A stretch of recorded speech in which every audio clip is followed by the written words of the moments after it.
Kia ora, and welcome to Webinar 3 of Pacific Trade Invest New Zealand's Retail Engagement Program for 2026. The purpose of this webinar is to work with aspiring exporters, let them know what the challenges and the expectations are of the New Zealand supermarket, help them make better informed decisions, and talk about planning before you enter the retail market and then what happens after you decide to get into the retail market. Today's webinar is about from ranging to supermarket presence on shelf. What happens next? So I thought to kick us off, I'd give you a little bit of interesting information about the industry. Our industry has what is called a moratorium period, and from November until the end of January, basically, there's a bit of a shutdown. What that means is there's no new products, no new vendors, no list price changes, no new category reviews, and fewer meetings with the buyers because they're busy getting on with Christmas and they're busy planning for the following year. What should you be doing? You should be planning for the year coming as well. Try and submit your lines before October. Start working with your category team earlier in the year, like July. Use the period to prepare and refine your presentations.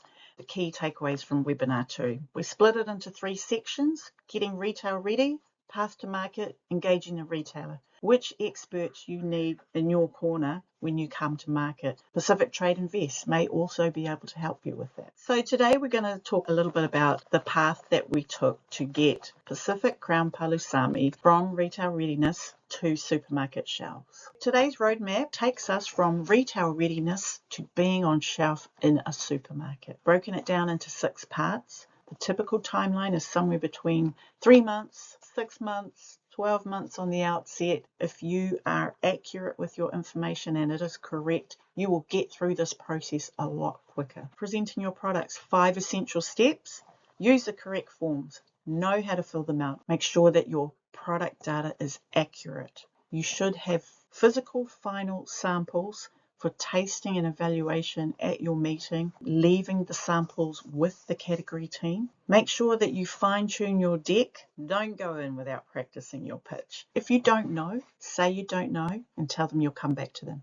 Make sure you go back to them. Once you're ready to go, seize the day. Find the time to present your deck. You will only have that confidence if you practice your pitch first. Remember to breathe. Let the presentation flow like a conversation. The presentation is broken down into 2 major parts. Your pitch. Introduce yourself, tell your story, then articulate what is unique about your product. Why should they make space on their shelf for your product? Who is going to buy your product? If you have current sales data, include that. If you do not, support your pitch with global trends. Ask for engagement throughout. Next up is your commercials. Know the retailer templates. Be clear on what your price and margin is to the retailer. Also show how you're going to support your brand and grow your brand. Use social media and pricing promotions. Show a timeline of how you're going to grow your brand and the investment value that you're going to put into the brand. After the presentation, if you get lucky and they say yes at the back end of your presentation, that is incredible. But the norm is that they will take the information away. They will look at your product, evaluate it, review your commercials, and then if they don't come back to you, which sometimes they don't because they're busy, you should actually follow up with an email back to them. So when you get a yes from your retailer, here are the next steps. The next steps are being invited to become a vendor. Once you're approved, you will then be asked to set up your new product information. Post that, you're starting to sell products into stores. Here's a diagram about onboarding at foodstuffs. So if we're talking about the foodstuffs world, there are 2 different types of vendors, a regular vendor and an emerging supplier vendor. Most Pacific importers will sit in the regular vendor area. So the new vendor setup requires you to fill out a number of forms. Along with filling out the forms, you will need to be working alongside the regulatory team to ensure that you have food compliance and food safety. You will be asked to provide examples of shipping labels, packing slips and invoices. Everybody has to do a GS1 Product Recall New Zealand program. So now you're an approved vendor, you move on to the new product setup. Save time by providing accurate data. Here's what some of the new lines look like by retailer. After you've filled out the new product forms, the new line forms, you will be asked to enter your product information into the exchange. Part of this process means that the retailer will confirm the ranging and the codes. And then once you have your vendor number and your retail codes, you're ready to go into store. They are not obliged to range your product unless ranging is compulsory. What do you need to do? Prepare to present, just like you did with the category team, your products to the department buyers, store manager, possibly the owner. It depends on who's dealing with these products at store level. If you are going into the corporates, so the likes of Woolworths, ranging will be sent to you, but also information will be sent direct to stores. You do not need to present your stores down at store level. What you should do if you are selling your products to Woolworths is a compliance check. Is your product on the shelf where it should be? Check versus the planograms. You need some tools. You can't just go into the store with your product. You need presentation materials. So try not to reinvent the wheel. What you use with the category team, a lot of that will be pertinent or usable down at store level.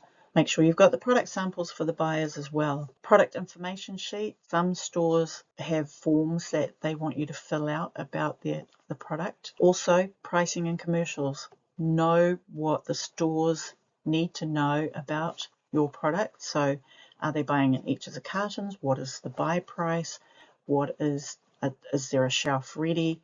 What is the retail? What is the margin that these stores will make? This is a couple of examples of information that you can use down at store level. The one on the left is a store informer and tells the store what the codes are, what the product is, what the vendor number is, what the vendor name is, and talks a little bit about why you should put the product on shelf. The one on the right hand side is also an informer, but used on the intranet.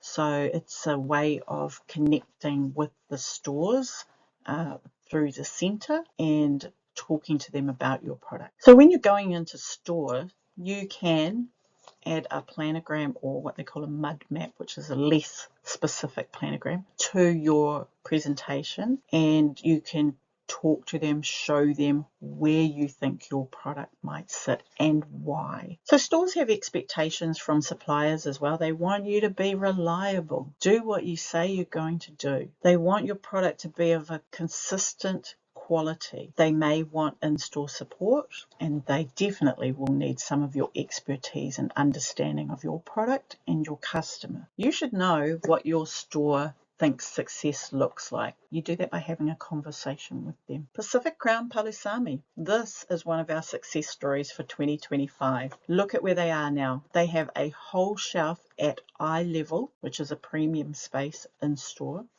They sit in between the two market leaders in coconut cream, and they are still there today. Getting the Pacific Crown Palusami on shelf wasn't easy. Start to finish, it took us roughly 12 months.